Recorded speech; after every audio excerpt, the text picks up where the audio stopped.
Good morning, family. Welcome back to Karating. Today we are filming at the back of the house as I'm supervising the works on our gazebo. They are almost done, just a few things on the roof and the cabinetry and things like that, but they are almost done.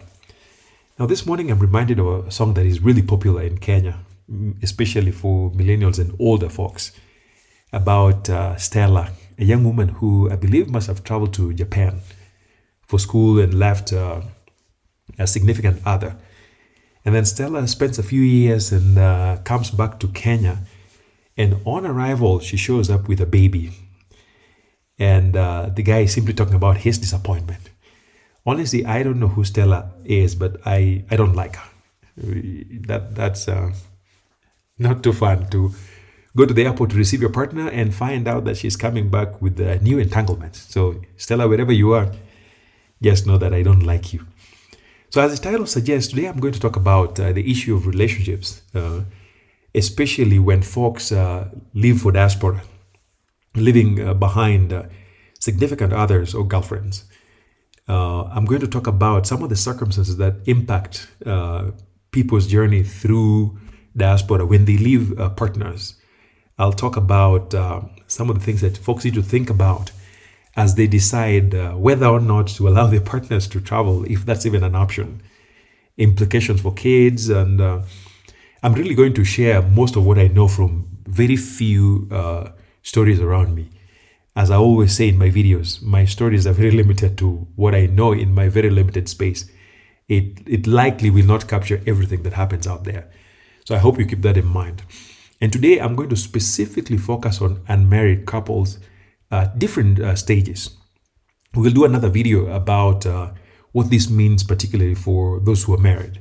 So in this video, I'm going to, number one, talk about the circumstances that returnees go through as they begin that journey into and back from diaspora. And then I'll talk about the initial experiences when people move to diaspora, some of the good things and the tough things that happen, especially in the first 2 to 4 years. And then I'll talk about how life can evolve over time, and then mention a few important decisions that people are faced with when they leave their spouses back in Kenya. And lastly, I'll summarize all of this by talking about what this means for returnees. So why does this matter for a person who is planning on returning back to Kenya permanently? Now, to present this topic, I'm going to categorize relationship into 4 different groups. The first group is the group that I call the oops group. And this basically describes folks who just met literally on the way to the airport or just a few days before the guy travels. And again, I'm talking about a case where it's the man traveling and leaving behind the lady. So there are a few cases where people meet right before the guy leaves. And for this oops group, typically the entanglement may be really intense when folks have met. And what that often means is at least one of the partners could be really, really intensely invested in what just happened, while the other partner is probably not. So usually it's less likely to be mutual. And of course, at this point, there's almost no codependence, no family involvement, and likely there are no kids. However, I've seen a few cases where a surprise kid pops up a few months later. The second category of relationship is what I describe as new relationship, or folks who have barely dated a couple of months in, maybe 6 or so months or so. Now, at this stage, most likely the family is not involved, but the friends know what's going on.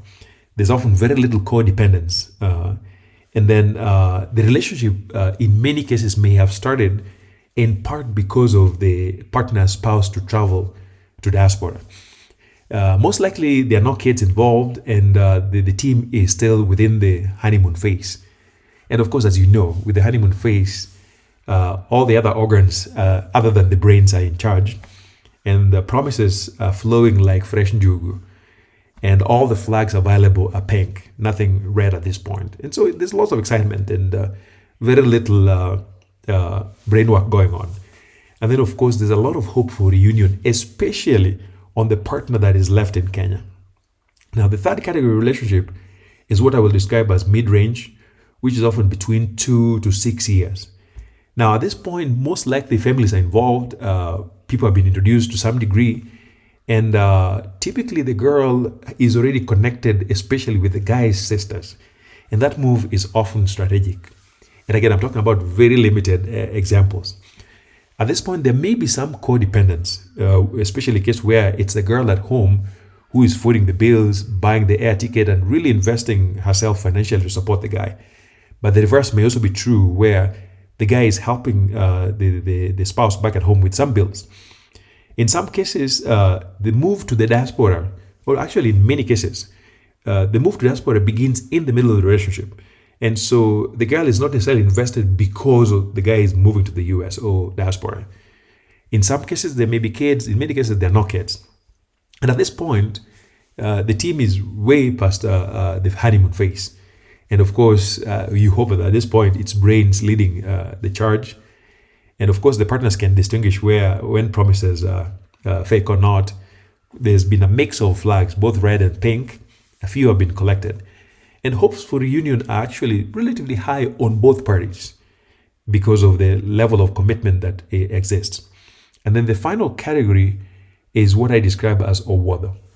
And I don't know how to translate that in English. I'm going to have to figure it out later on. But this group is one that has been in a relationship for 5 years plus. Suddenly, in many cases, families are already involved. The cases that I know, the girls typically are so much connected, especially with the guy's sisters and the mother. And as I say, this typically is strategic because at this point, if the guy tries coughing, nobody's going to listen to him because the girl is often very well regarded back in the guy's family. In fact, in many cases, the girl is often treated as a legal wife, even though they are not legally married. And expectations of the guy returning or reconnecting with the spouse are still very high on both parties. And in many cases, there may be kids involved. This team likely is way past the honeymoon season. There's very few butterflies flying on. This is where people use phrases like, nyako, ama mama nani, those things like that. And this point, of course, just like the previous one, there may be quite a bit of codependence where each party is supporting the other. The cases I know, it's often the girl who is doing everything possible to support the guy who's traveling abroad. Now, initially, when these folks come in, here are some of the things that happen. For the OOPS group, those who just met around the airport, actually arrival into the diaspora for the guy often signals the end of the relationship because this is rarely mutual. Unfortunately, the remaining partner often maintains very high hopes of reconnecting. This relationship almost always ends in disappointments. This is very similar to the new relationship that I mentioned too. This is where folks have been dating for about 6 months. Just like with the OOPS group, this rarely works. And the remaining partner is often more interested in keeping ties with the partner abroad, in part because they may have gotten the relationship because of the new development. Now, in this case, because they are weaker ties, just like with the OOPS group, it's less likely that this man is going to return. And I'll explain in the next couple of minutes why that actually happens. Now, with the mid-range and the group, they also share similarities. For example, the family of the guy may be piling a lot of pressure in case the guy is trying to think differently. And the other unique thing about these two groups is that the partner at home is actually more likely to begin enjoying attention from band 12. Of course, codependence may be interrupted because when the guy moves abroad, initially they may need time to settle. And so the ability to support their partners may be compromised. So these two groups are the ones who are more likely to reunite. Again, in part because in many cases, the young woman is often treated as a wife to the partner abroad. So when you ask about how life evolves when people move, there are about 3 main factors. It depends on the visa that the guy had while moving, whether it's an F1 visa or other immigrant visas. Also depends on the strength of the ties, how many butterflies there were when the guy left, and then the financial status of the partner leaving abroad. So let me give the details. Let me start by first explaining who is least likely to return. So the first one is folks who don't have legal status, especially when they move abroad and then they lose their visa status. They are less likely to return because in many cases, they're trying to keep their options open. And then folks who have diaspora entanglements that with results may be involved in child support, and that really is another beast on its own. And then people who are struggling financially may take a while to return or may not return. And then if the partner that traveled is a registered papist or non-gynecologist, they may have little incentive to return because they have plenty of surgeries available for them left, right, and center. So the incentive to return is very little. And then students also are quite less likely to return because they make very little money. Typically, they have a tough time keeping their legal status because of the requirements of full-time classwork, little money, and things like that. And so students are often worried about keeping their options open, which may include marrying somebody. And then as a student too, there's plenty of room for papism or gynecological work. Surgical clients are very plentiful. And so that might compromise somebody's incentive to return. And then those who have pre-existing conditions may not return. For example, if the relationship was already struggling before the guy left, he's not coming back. And in cases where families don't like the other partner, I've seen cases where the guy's family does not like the girl, he probably may not come back. And of course, if the relationship also had instances of gynecological episodes while in Kenya, the guy is not coming back. So how is this relevant to returnees, both current and future? What are some of the things you want to be thinking about as a person who has the intention to come back eventually? The first question is, what do you want to come back to? Because most likely the mess that we create while living is often waiting for us to be sorted out.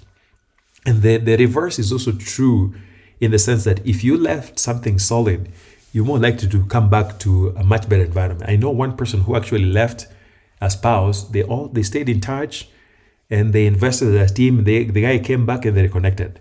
This is very rare in my experience, but it does happen. So other questions that returnees have to think about include, did you leave kids? What kind of relationship did you have with kids? Because these two things will determine how reconnection happens. And then the question about baby mama status. If you had kids when you left, what relationship did you have? Was she considered a wife? And then at the time of returning, how old is the guy? Folks who return later, especially single, often are forced to or choose to marry, end up having kids, and that can be very interesting when you're older and you have little kids. And then lastly, did you invest or are you coming back bolingo?